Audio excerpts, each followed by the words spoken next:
2,700 feet atop Pine Mountain, the rugged terrain and breathtaking views roll on as far as the eye can see.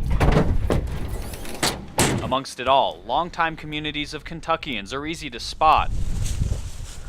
But in these hills, another, less visible community is thriving. Our cliff's just down the hill a little ways here.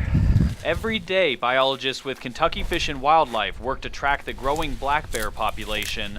The key is finding newborn cubs every February. For about 100 yards.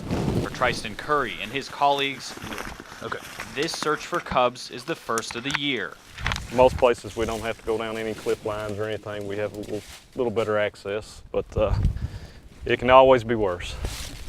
A cold, slippery hike brings the group to the first checkpoint. You're 30 yards uphill from her, roughly. And the trickiest part of it all. They can be easily aroused, per se, some of them, and then some of them do sleep pretty heavy, and they're not as easily woken, but it can be as little as a twig snap that can alert them.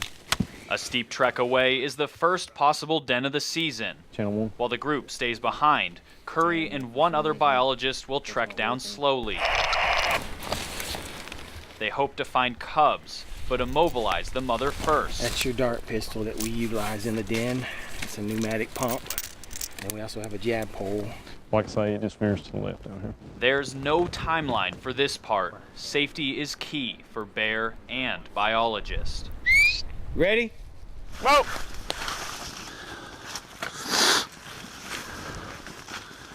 After about an hour of slowly approaching the den, the mother ran off, leaving the cubs inside. The biologists found these 3 cubs only a few weeks old, and the mother at this point is up there waiting to come back, so the biologists have to work quickly. Yeah, so what we do is we count them and then we sex them as well. In this den, Curry finds 2 boy cubs and a girl. The cubs are very vocal all through the early stage in the den like this.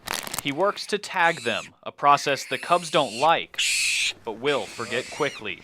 It'll let us identify this guy later in life. If he ever shows up somewhere, it'll help us see how our population's doing. After more den visits, wildlife officials can see valuable trends that affect everything from hunting season to human-bear interactions. This is where we want the bears to stay. You know, this is their home. We share it with them. We just have to be responsible with what we do. Minutes later, we leave the cubs back in the den so the mother, only 100 yards away, can come back. Curry will return later in the year to see their progress. Though an inconvenience, biologists believe den visits like these are invaluable for the bears and the people sharing a home with them. Covering the news in Letcher County, Connor McHugh, LEX 18 News.